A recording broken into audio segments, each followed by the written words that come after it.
buenas tardes. Un gusto poder compartir esta tarde, con quienes se van conectando en este momento.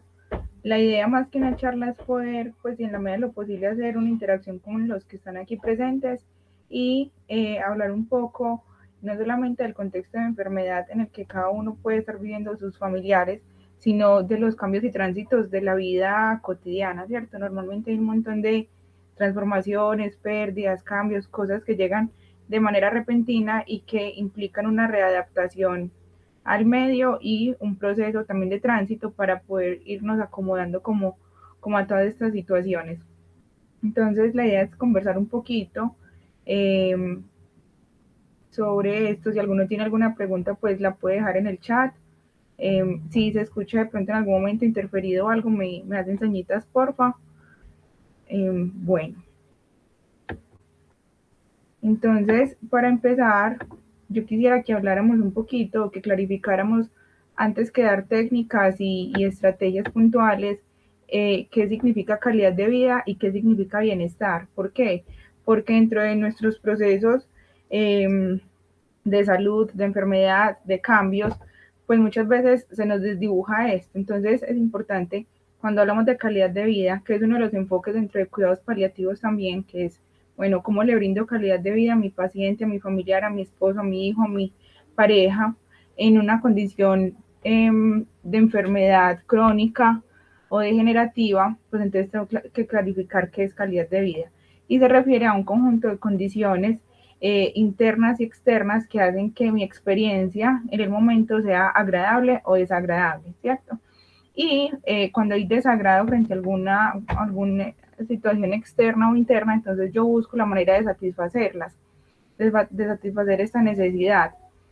Entonces, la calidad de vida nos habla de un conjunto de particularidades como la salud, la economía, el ambiente en el que vivo, las relaciones familiares, la relación con el sí mismo, la espiritualidad, ¿cierto? Un montón de dimensiones que se pueden evaluar y decir, bueno, tengo o no tengo calidad de vida en este momento.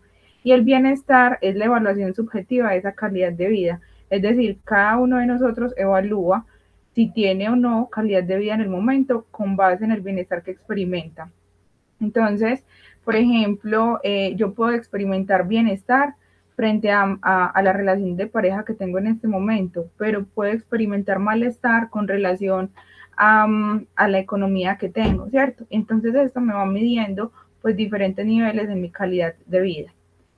Y como el bienestar es algo subjetivo, también, ahora que hablemos un poquito de las pautas, estrategias y técnicas de afrontamiento, también irán siendo subjetivas. Es decir, cada quien va encontrando la manera de estabilizarse, de tranquilizarse, utilizando ciertas herramientas que pueden resonar pues, con cada uno, ¿cierto?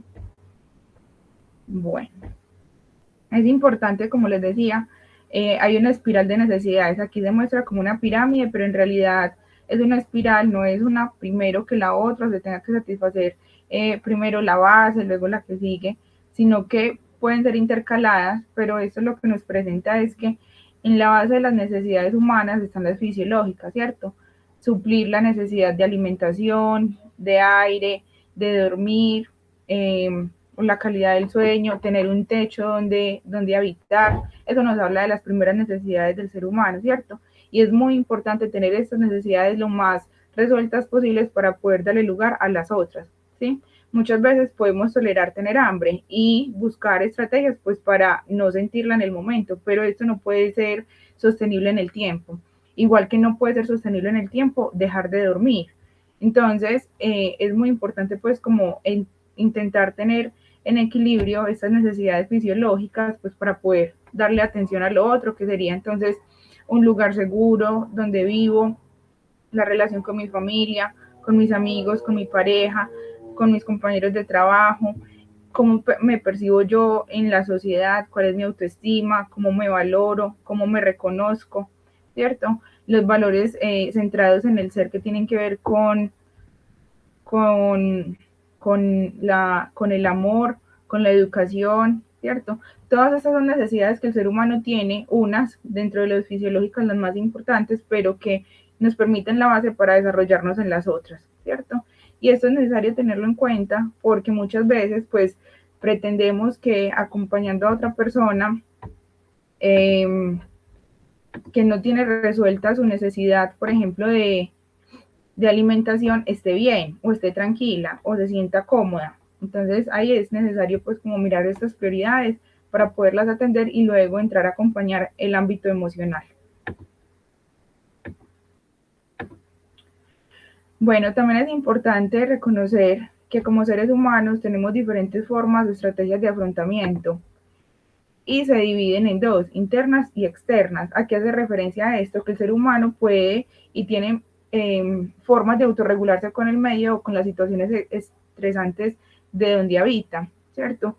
Y que esto todo el tiempo se pone a prueba. Entonces, por ejemplo, yo me encuentro hoy ante una noticia difícil, ¿yo cómo la asumo? Eso es un recurso interno. Bueno, voy a escuchar la información que tienen por decirme, tengo la capacidad de procesar la información, o por el contrario voy a buscar ayuda de alguien que me oriente, me indique qué es lo que está pasando, o me voy a aislar para asimilar la información que me están dando, o voy a gritar, voy a llorar, ¿cierto? Estas formas de reaccionar nos hablan de la manera como el ser humano afronta cada una de las situaciones que se le van presentando en su cotidianidad, ¿cierto? A veces unas nos parecen que son más adaptativas, más acordes como a la situación, otras nos parecen un poquito más desfasadas, pero independientemente de eso, son las estrategias que cada ser humano tiene, pues para afrontarse a un problema, a un conflicto o a una experiencia que es nueva, ¿cierto?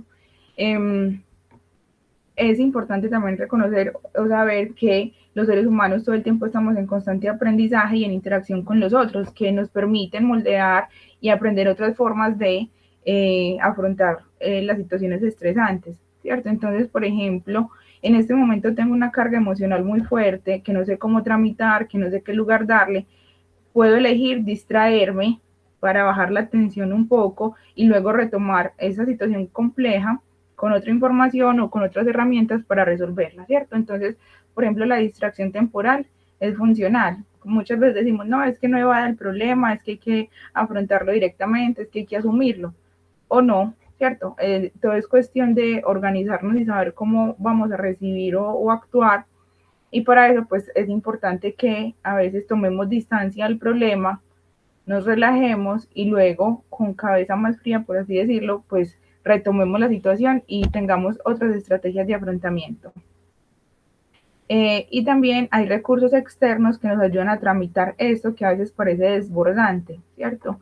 Aparece, por ejemplo, grupos de apoyo, aparece acompañamiento terapéutico, psicológico, la religión o la espiritualidad termina siendo una fuente o un recurso importante a la hora de afrontar situaciones que tal vez no podemos tramitar de inmediato, como recibir un diagnóstico, recibir un tratamiento que no esperábamos o que no está funcionando como deseábamos, ¿cierto? Y entonces a través de la religión y la espiritualidad podemos darle un sentido a esa experiencia de sufrimiento o de dolor que estamos teniendo, ¿cierto? Y es algo externo que viene a brindarme como ese apoyo. La lectura, la música, la escritura, también son estrategias externas que a quien le pueda funcionar, pues es útil en momentos de mucho estrés o de tensión, ¿cierto? Y esto nos permite pues como organizar un poco las ideas. Más adelante pues vamos a desarrollarlas pues para ver como en qué momento sería útil aplicarlas.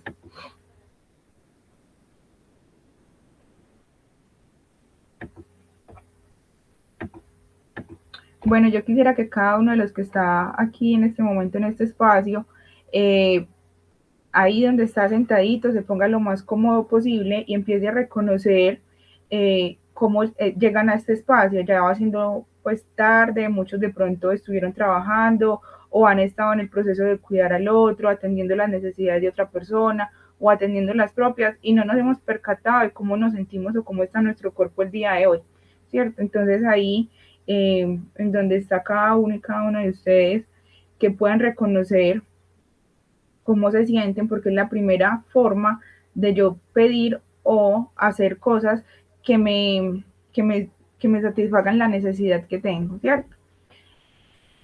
Entonces, es importante reconocer qué quiero o qué siento en este momento. Puedo decir, bueno, yo siento cansancio, he tenido un día de trabajo complicado, siento pesadez en los hombros, o siento dolor de cabeza, o siento dolor en la cintura, ¿cierto? ¿Qué siento en este momento? Pues para poder enfocarnos a dónde hay que resolver la necesidad, ¿cierto? ¿Cómo puedo resolver eso que me inquieta en este instante? Ah, bueno, entonces puedo tomar agua, me puedo dar una ducha, me puedo acostar, ¿cierto? El cómo nos ayuda a resolver el qué es la necesidad. ¿Cuándo lo puedo resolver? Ah, bueno, después de que termine mi jornada laboral podría descansar, o después de que termine de cuidar a mi familiar, o después de que lo atiendan lo que necesita, me puedo sentar y descansar 15 minutos, ¿cierto? ¿Y para qué quiero yo hacer esto? Pues porque necesito recobrar energías, porque necesito estabilizarme, porque necesito equilibrar un poco como todo el esfuerzo que he hecho y atender también como mi necesidad, ¿cierto? Entonces estas 4 preguntas nos ayudan a orientar eh, qué necesito, cuándo lo necesito y para qué, ¿cierto? Para poder ir y solicitarlo o para poder atender mi necesidad, ¿cierto? Porque muchas veces, pues sabemos que necesitamos algo, que queremos comer algo y no hemos podido definir qué, pero entonces ahí necesitamos contactarnos pues con nuestra necesidad, ¿cierto? ¿Y qué es eso? Escuchar nuestro cuerpo, escuchar las sensaciones que van apareciendo y eso nos va dando como un lineamiento, bueno, mi cansancio en este momento es físico o mi cansancio en este momento es mental o puedo tener una angustia por una situación que no puedo en el momento resolver, ¿cierto? Entonces eso nos va orientando cuáles son las acciones que podemos tener en cuenta pues para ir resolviendo o mitigando un poco como la necesidad o la falta que se tiene. ¿Listo? Y estas 4 preguntas también nos estimulan a la autonomía, es decir, solamente yo puedo saber qué necesito y cómo lo necesito. Nadie más lo podrá definir ni determinar por mí. Entonces, de esta manera, yo asumo mi necesidad, me hago responsable de ella, la comunico si puedo o me hago cargo en la medida de lo posible de eso que requiero, ¿cierto? En todos los procesos de enfermedad o de cuidar al otro, es muy importante estimular constantemente la autonomía de la propia y de a quien acompañamos, ¿cierto? Aunque hayan algunas limitaciones físicas, aunque hayan algunas dificultades, por ejemplo, para la movilidad o para la respiración, o bueno, para lo que sea, es importante yo estimular siempre la posibilidad de que el otro sea independiente en su toma de decisiones, que hasta en lo más básico, por ejemplo, quieres tomar agua, quieres tomar jugo, quieres tomar Coca-Cola, no sé, el otro puede elegir, porque eso va a satisfacer su necesidad. ¿Listo? Entonces estas 4 preguntitas pues, nos pueden ayudar a orientar a nosotros y al otro pues en lo que requiere.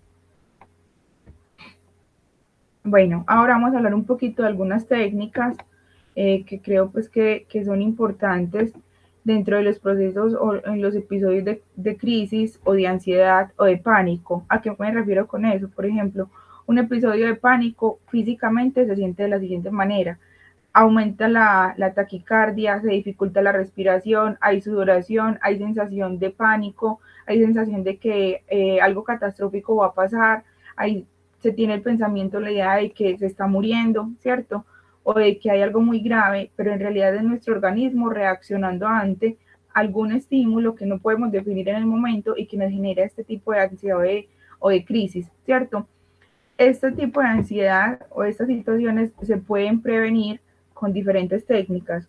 Cuando pasa esto es porque muchas veces el pensamiento está en el futuro constantemente, qué va a pasar, cómo lo voy a resolver, qué irá a suceder, cómo me saldrá el diagnóstico, qué pasará con mi familia. Aparecen un montón de preguntas que no tienen respuesta en este presente y eso nos va desarrollando ciertas ansiedades, ¿cierto? Y la acumulación de esta ansiedad se vuelve en pánico o en depresión que se detonan en crisis.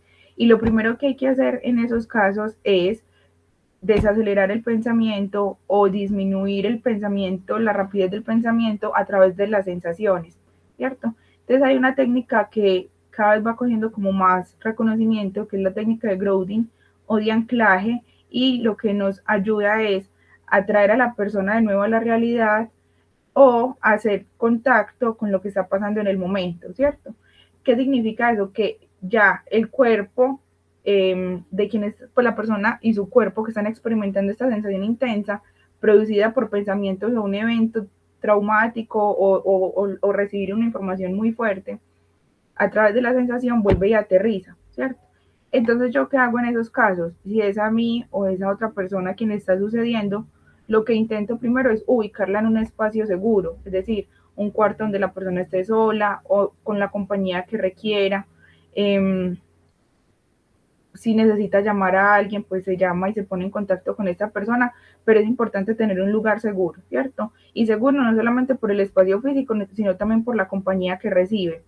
De ahí es importante intentar sostener la mirada con esa persona, ¿cierto? Decirle, estoy aquí, estoy presente, te estoy acompañando, voy a hacer lo posible para que estés un poco más tranquilo, te voy a cuidar. Eh, y ya de ahí entonces empezar a aterrizar un poco el asunto de las sensaciones. Y lo que se dice es, bueno, dime 5 cosas que veas en este momento, ¿cierto? Entonces él o ella va a focalizar en su entorno que ve, veo el color azul, veo una pared, veo el piso, veo un perrito, veo un árbol, veo una persona, ¿cierto? Entonces ahí ya estoy focalizando mi pensamiento en cosas puntuales y concretas del ambiente. De ahí le voy a pedir, compárteme 4 sensaciones que tengas en este momento. Siento el corazón muy rápido, siento dificultad para respirar, siento frío, siento calor, siento un calambre, siento dolor de cabeza, ¿cierto? También nos va a aterrizar en la experiencia física y corpórea que nos va aterrizando y nos va anclando, como su nombre lo llama, a la realidad y a este presente. Luego le vamos a pedir, dime 3 sonidos que escuches. Entonces, muchas veces el sonido se nos dificulta diferenciarlo y eso implica que haya mayor concentración y mayor necesidad de prestar atención a los estímulos externos. Y entonces va a decir, bueno, entonces escucho un pito, escucho un pajarito, escucho el señor que está pasando o está hablando, escucho un carro, ¿cierto? Y ahí posiblemente la sensación de ansiedad o de crisis va a disminuir porque toda la atención de nuestra mente, de nuestro pensamiento está enfocada pues a reconocer estos estímulos externos. Luego, si yo tengo en el momento una loción, alcohol, algo que tenga un olor fuerte, pues ofrecérselo también ayuda. Y por último, un sabor. Si tenemos un confite o algo que le podamos ofrecer a la persona que está en este tipo de crisis, es importante brindárselo porque nos termina como por cerrar los cinco sentidos en el presente, ¿cierto? No sé si alguno de ustedes ha tenido la experiencia pues, de tener un ataque de ansiedad o un episodio de crisis, de pánico, si lo quieran compartir, cómo lo han resuelto o si han acompañado a otras personas, pues como en estos momentos. Si aparte de esto que les comparto, conocen otra cosita que les haya funcionado o si tienen alguna pregunta específica con esta técnica de acompañamiento.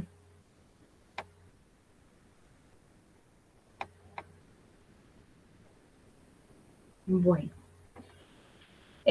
aparte de esta técnica de las sensaciones, entonces también hay otra que es el contraste de temperaturas, ¿cierto? Lo principal para uno contener o acompañar una crisis parte por el cuerpo, ¿cierto? Aterrizar el cuerpo al presente.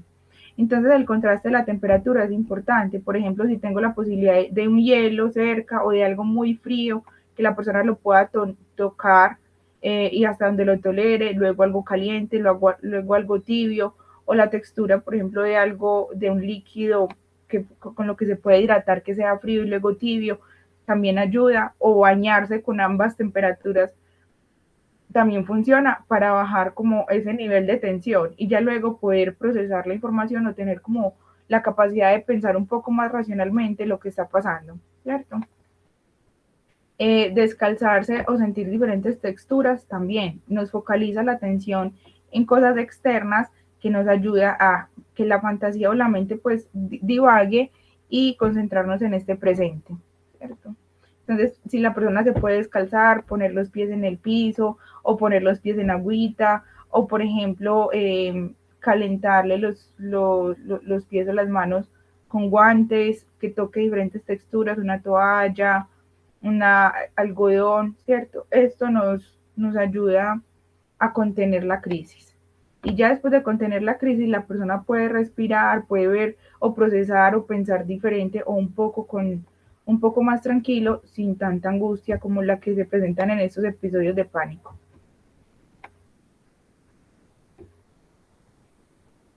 Bueno,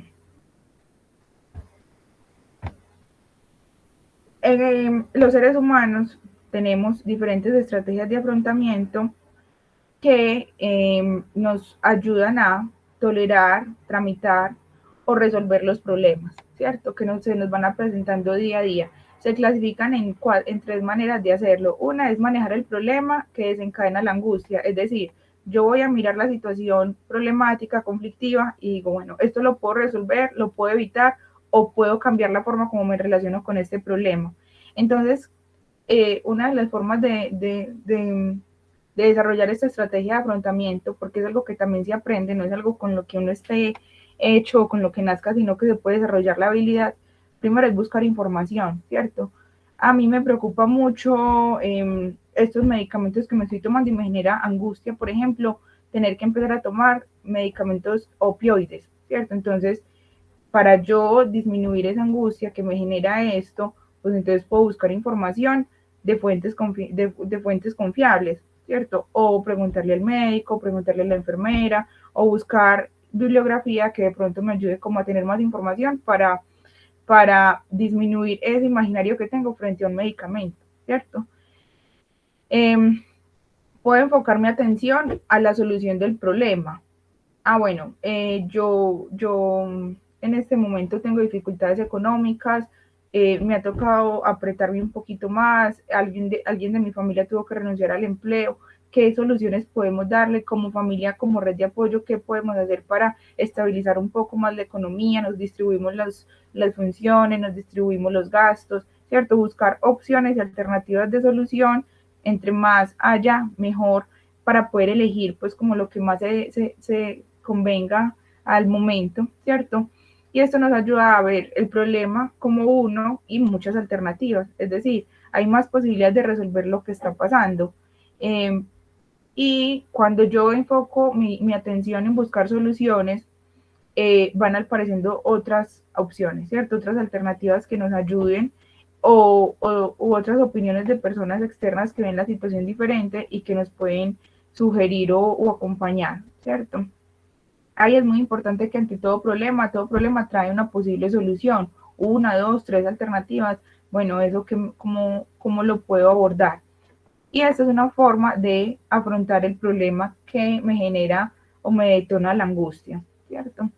Lo otro es modificar el significado de la experiencia. Esto implica un poco más de esfuerzo porque es encontrarle sentido a una situación adversa. Es decir, ¿qué sentido tiene para mí esta enfermedad? ¿O qué sentido tiene para mí haber renunciado a un trabajo para dedicarme a cuidar a mi familiar? ¿O qué sentido tiene para mí dedicar gran parte de mi tiempo a acompañar a otros? ¿Cierto? El sentido nos ayuda a ampliar un poco más la visión sobre esa situación angustiante, sobre la experiencia y ayuda a equilibrar un poco la balanza entre la satisfacción de y el sacrificio o la entrega que se hace o el cambio que se hace ante una situación que posiblemente no tenga cambio. Bueno, la distracción o separación del problema, lo que hablaba al principio, también es importante aprender a distanciarnos. Muchas veces cuando todo el tiempo tenemos la mirada focalizada en el problema, no vemos nada más. Y no sé si a ustedes les ha pasado, cuando uno sube a un edificio al último piso y uno ve hacia abajo, puede alcanzar a mirar mucho más de lo que ve del primer piso, ¿cierto? Entonces, entre más yo pueda poner distancia de algunas situaciones y mirarlas con un poco más de objetividad, puedo incluso pues ver lo que antes no podía cuando estaba tan cerquita del problema, ¿cierto? Entonces, imagínense en eso, uno subirá al último piso y ver pues como todo el panorama y ahí decir, bueno, estoy viendo el sur, el norte o el frente, el centro, ¿cierto? Puedo abarcar más de la experiencia que tengo en el momento. Y por último, regular el estrés emocional, ¿cierto? Unos están enfocados a la solución de problemas, otros están enfocados al control o transformación de la emoción, ¿cierto? Entonces, algo que funciona, pues, pero que es complejo y que requiere entrenamiento es aceptar lo inevitable, ¿cierto? Hay cosas que no se pueden cambiar y cuando yo todo el tiempo me resisto a eso que realmente está pasando, más dolor me genera. Por ejemplo, me dieron un diagnóstico de una enfermedad crónica. Tengo una falla renal, tengo una falla cardíaca, tengo una enfermedad degenerativa como el Alzheimer, ¿cierto? O tengo cáncer. Eso es una realidad. Yo no me puedo resistir a esa realidad. O sí lo puedo hacer, pero me genera más desgaste emocional. Cuando yo acepto esta realidad, bueno, tengo esta enfermedad, ¿qué puedo hacer con ella? ¿Qué significa para mí esto? ¿En qué se me va a transformar mi vida a partir de este diagnóstico? ¿Quién me puede acompañar? ¿Quién quiero que esté? ¿Qué puedo aprender? ¿Cierto? Ahí es algo inevitable la enfermedad. ¿Cómo la acepto? Pues a través de una relación diferente con esta experiencia, pues que nadie está esperando, ¿cierto? La descarga emocional o la preocupación compartida, ¿a qué hace referencia? A que muchas veces todas las emociones que tenemos, angustia, rabia, tristeza, asco, miedo, no las guardamos porque han sido censuradas o nos han dicho, no, sentir eso es malo, o es de débiles, o te falta fortaleza, o tienes que ser muy fuerte para que tu familia no se derrumbe, o tienes que ser muy fuerte y no puedes llorar porque o si no, te vas a enfermar más.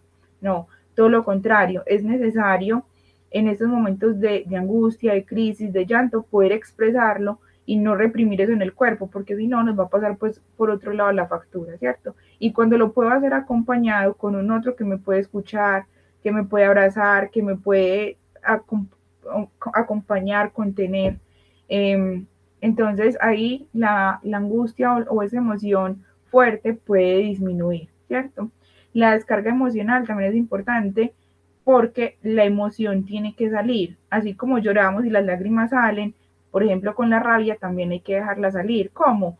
Hay gente que grita, hay gente que muerde las almohadas, hay gente que rasga papel, hay gente que quiebra algunas cosas, eh, pues que rompe cosas que se pueden dañar, que golpea el colchón, que golpea la almohada, ¿cierto? Es importante poder sacar toda esta energía porque cuando se contiene en el cuerpo, pues nos produce mayor estrés, hay mayor producción de cortisol, de neurotransmisores que nos pueden afectar, ¿cierto? Y que ahí sí se puede hablar de una afectación emocional por la emoción, pero por no tramitarla o no transitarla, ¿cierto?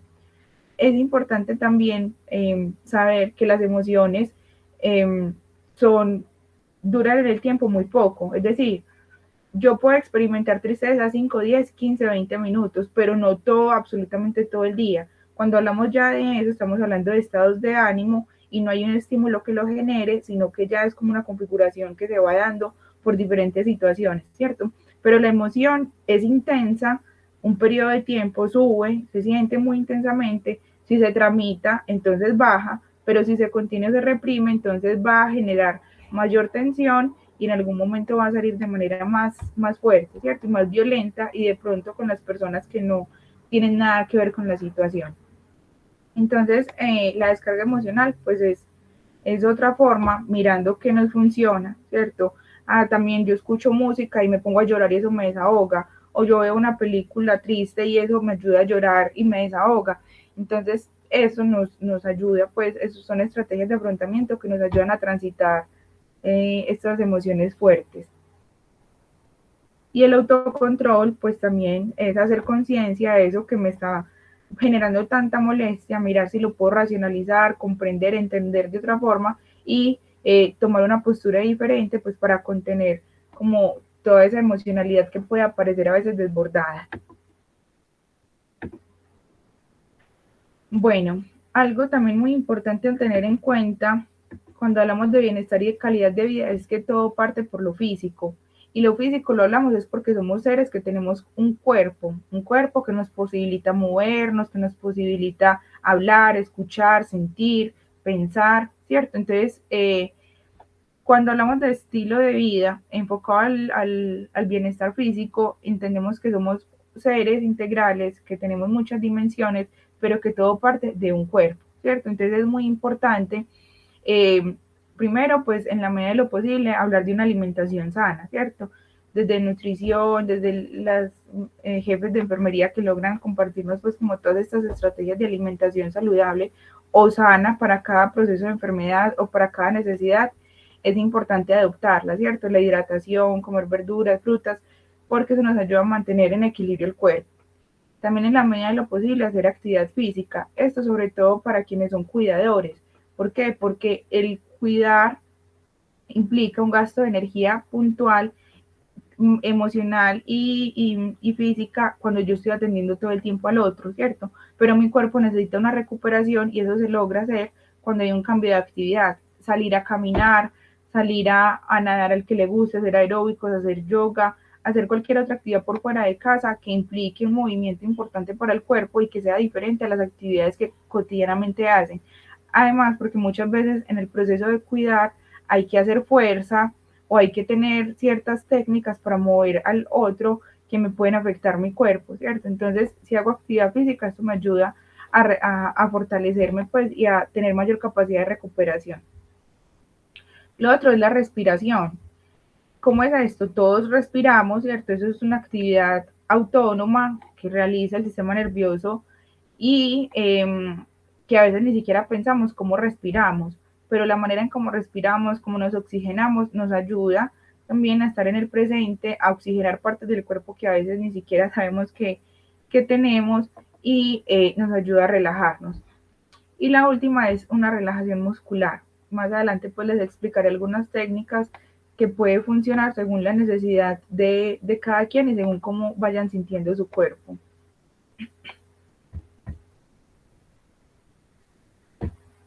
Bueno, ¿por qué respirar es importante? Ay. Bueno, primero, la respiración, la función de la respiración se conecta con los centros de regulación de la vigilia, es decir, con lo que nos permite estar despiertos y alertas todo el día. Entonces, por lo tanto, cuando respiramos nos ayuda a regular y a reposar el cuerpo, ¿cierto? Si quiere cada uno ahí en donde está ubicado, intente percatarse en este momento cómo está respirando, cómo ingresa el oxígeno a sus pulmones, si sienten de pronto algún taco en el pecho o si por el contrario se sienten oxigenados o no entra la cantidad de oxígeno suficiente a su cuerpo, ¿cierto? La forma como respiramos también nos dice cómo estamos en el día a día. Estamos muy agitados o estamos de pronto un poco más pasivos o estamos tranquilos o hay alguna angustia, ¿cierto? La principal forma de reconocer que hay una angustia es porque se nos genera un taco acá en el pecho y tenemos que intentar tomar más aire del que automáticamente nuestro sistema respiratorio hace, ¿cierto? Entonces respirar es la primera forma de saber cómo estoy en este momento, cómo estoy recibiendo el oxígeno externo, cómo lo transformo y cómo lo elimino, ¿sí? Y la respiración también nos ayuda a controlar la tensión, es decir, cuando hay, por ejemplo, episodios de dolor, cuando hay crisis y yo logro respirar un poco más despacio, entonces estoy dándole la posibilidad a mi cuerpo de que se oxigene, a mi cerebro de que se oxigene, de que lleven todo el oxígeno por mi cuerpo y eso ayuda a reducir un poco la tensión, ¿cierto? También nos permite entrar en contacto con nuestras propias necesidades y satisfacciones corporales, sentir qué me gusta, qué no me gusta. Yo cuando respiro y estoy aquí presente, entonces yo puedo reconocer mi cuerpo cómo está. Y ya para quien se dedica o saca el tiempo o el hábito, la disciplina de, de respirar conscientemente, entonces cuando respiro conscientemente van a aparecer un montón de pensamientos por nuestra cabeza, ¿cierto? A mil cosas que parecen absurdas, otras que son importantes, otras que no tienen lógica ni coherencia, pero que todo el tiempo están ahí y eso nos ayuda, pues primero a tener una posición o una postura de observador con lo que pienso, a disminuir la autocrítica y a dejar pasar el pensamiento, ¿cierto? Esto es importante porque muchas veces la respiración es la primera herramienta que tenemos para tramitar situaciones complejas. Poder respirar, tomar aliento para re, desarrollar o sacar la fuerza que necesitamos para afrontarnos pues como a las situaciones del día a día. Entonces aquí les traigo 3 ejercicios diferentes con relación a la respiración, ¿cierto? Que pueden hacer en su casa, que pueden compartirle a alguien que está de pronto en un proceso de mucha tensión, de mucho estrés, o que de pronto tiene episodios de ansiedad fuertes o de depresión, ¿sí? Entonces, la respiración inicialmente es percatarme de cómo tengo yo mi cuerpo, ¿cierto? Y para eso, pues lo ideal es ponerme en una posición muy cómoda, lo más cómoda posible, acostado, con las piernas arriba, con los brazos extendidos, boca abajo, de lado, ¿cierto? Atender como la necesidad que mi cuerpo me está manifestando. El cuerpo es muy sabio y sabe qué es lo que necesita, pero muchas veces no lo escuchamos y creemos que hay que hacer otras cosas para nuestro bienestar, ¿cierto? O intentamos negar eso que necesitamos o desplazarlo a otro lado o no hay tiempo, ¿cierto? Casi nunca, siempre decimos, no, no tengo tiempo para esto o más tarde o primero el otro, ¿cierto? Y aquí la respiración nos ayuda también a priorizarnos. Entonces, todos los ejercicios de respiración lo que buscan inicialmente es que estén en un lugar cómodo, en una postura cómoda, donde no estén pues con ropa también flojita, que no les vaya a tallar y que no vayan a tener ni los pies ni los brazos cruzados, ¿cierto? Después de eso, entonces lo primero que hago es sentir cómo está ingresando el oxígeno a mi cuerpo y cómo está saliendo. Cuando me doy cuenta de eso, cómo estoy respirando, entonces me puedo percatar, bueno, estoy acelerado, estoy angustiado, estoy tranquilo, estoy alegre, cómo me siento. Luego, en esa misma posición en la que cada uno de ustedes haya elegido, entonces van a poner una mano sobre el estómago y la otra mano debajo del ombligo, ¿cierto? Y van a sentir cómo se infla y cómo se desinfla el estómago. Y van a realizar diferentes inspiraciones pausadas, tratando de llevar el aire a la parte inferior de los pulmones, es decir, que vamos a recibir y a tomar todo el aire posible, lo contengo y luego lo elimino lentamente. Sí, este tipo de ejercicio lo puedo hacer acompañado de algún tipo de música que me guste o en silencio, como cada uno se sienta más cómodo. Y hacer esto 5 o 6 veces en un mismo momento nos ayuda a bajar los niveles de estrés. ¿Sí? Muy importante que se pueda adquirir como un hábito, es decir, cuando me levanto, puedo respirar conscientemente, sentir mi cuerpo, cómo el oxígeno llega, cómo me despierto y ahí me levanto pues como a hacer mis actividades. Lo mismo para dormir. Muchas veces los problemas de insomnio se recomienda este tipo de respiración, ser consciente de cómo estoy respirando y entre más despacio respire, entonces más posibilidad de oxígeno hay en mi cuerpo, las células se van a renovar, van a tener mayor circulación y eso me va a permitir entonces pues conciliar de pronto el sueño un poco más fácil. Entonces eso es como la base de todos los ejercicios de respiración. El segundo ejercicio tiene que ver con respirar en 3 tiempos, ¿cierto?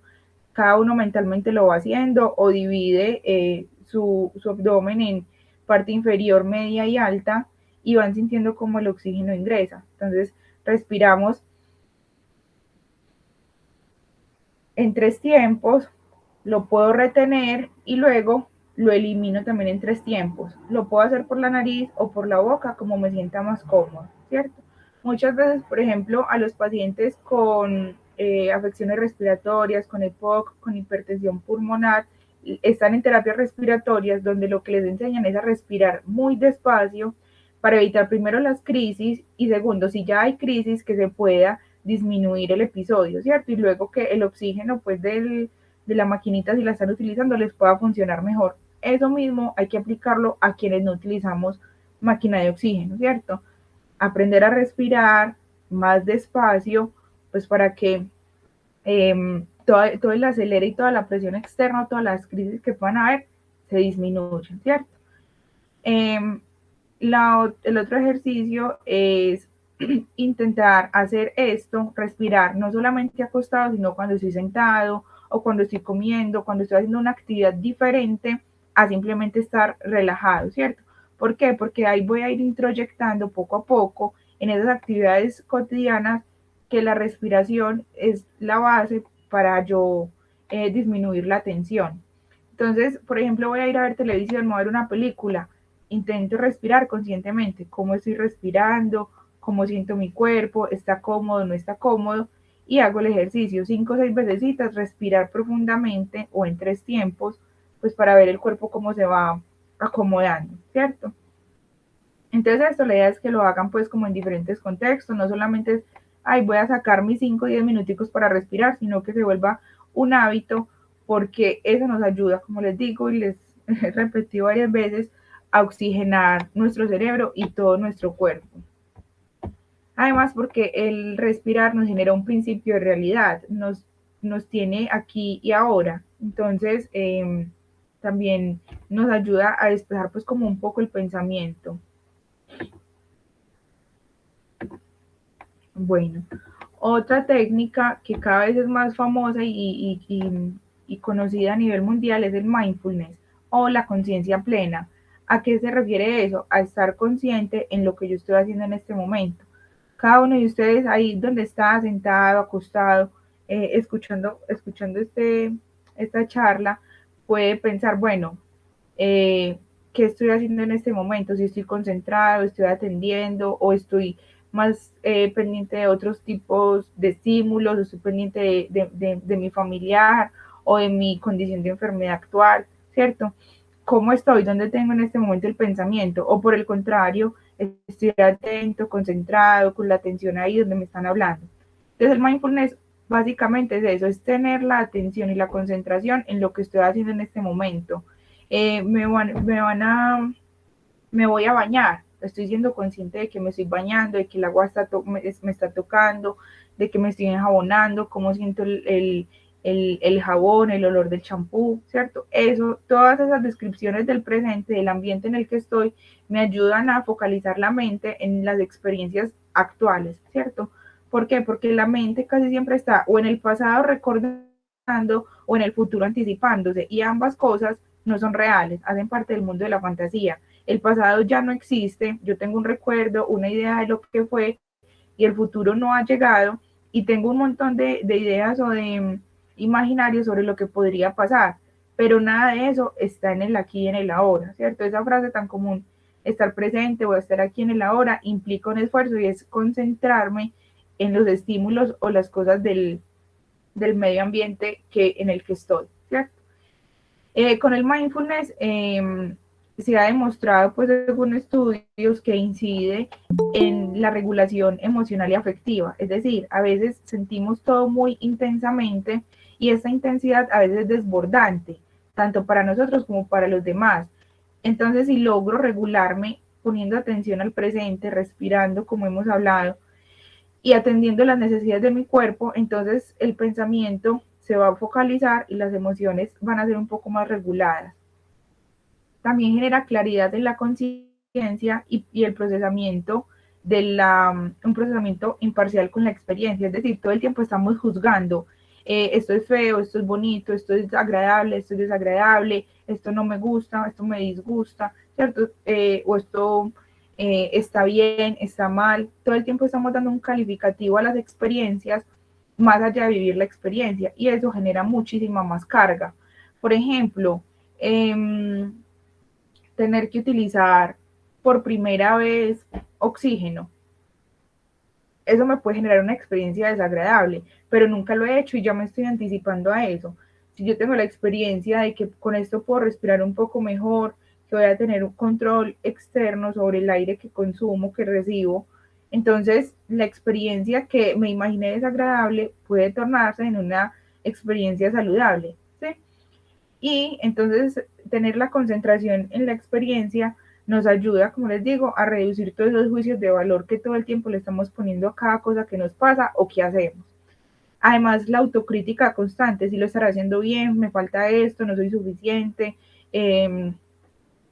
hay gente que lo hace mejor que yo, ¿cierto? Todo el tiempo la mente ahí hable y hable y hable, no nos beneficia, pero si logramos aterrizar en lo que nos está pasando alrededor, se puede disminuir también estos síntomas de ansiedad, ¿cierto? También como si logro tener la mente presente, entonces puedo tener mayor aceptación a las emociones. Socialmente, como les decía, nos han dicho, hay cosas desagradables y hay cosas desagradables y hay cosas agradables. Entonces, es mirar, bueno, cuando yo lloro, esto es absolutamente desagradable para mí o a veces también siento alivio, ¿cierto? O, por ejemplo, cuando yo tengo rabia y la puedo expresar, esto es absolutamente desagradable para mí o también siento un descanso cuando expreso lo que siento. Y eso ayuda a contactarme emocionalmente y a ser un poco más asertivo pues en cómo me comunico y a no juzgar la situación, porque eso genera muchísimo más carga de la que ya puede tener, ¿cierto? Entonces el mindfulness es estar mente plena en el presente. Aquí hay algunos ejercicios de mindfulness que también se pueden aplicar en la cotidianidad, por ejemplo, lo que les decía de ducharse, ¿cierto? Me meto al baño, a veces lo hacemos en piloto automático, me baño en un minuto, me eché el agua, me jugué y salí del baño ya. Ese es un espacio de autocuidado importante que nos genera bienestar, sentir pues que estamos limpios, que estamos con otro olor, que nos refrescamos.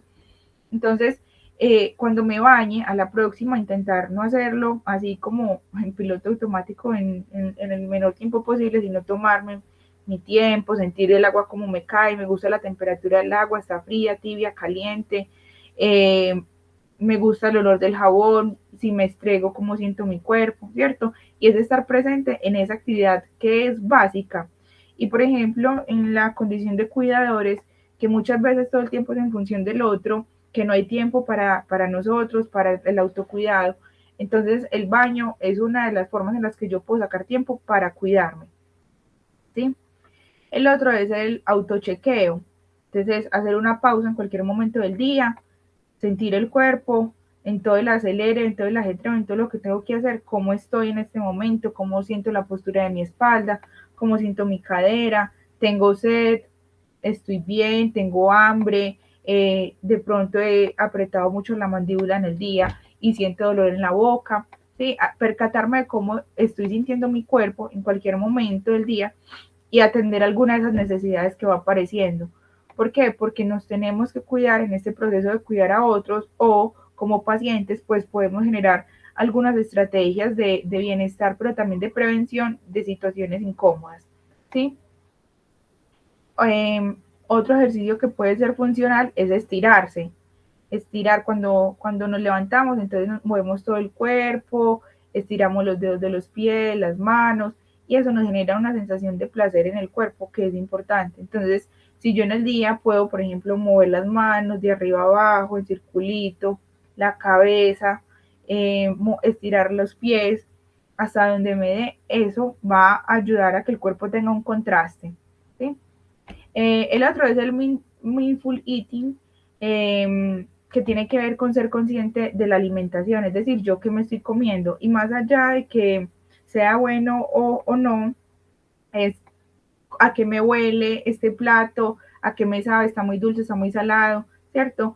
Evitar las distracciones, porque a veces hacemos muchas cosas mientras estamos comiendo, intentar en la medida de lo posible dedicarme a comer, hacerlo despacio, cómo siento el jugo, cómo siento la sopa, el seco, cómo ingresa mi cuerpo a eso, si lo disfruto, si no me agrada tanto, porque ese es otro espacio de autocuidado que aunque es cotidiano, lo podemos hacer diferente al sentirlo y estar presente pues como en ese proceso de alimentarnos.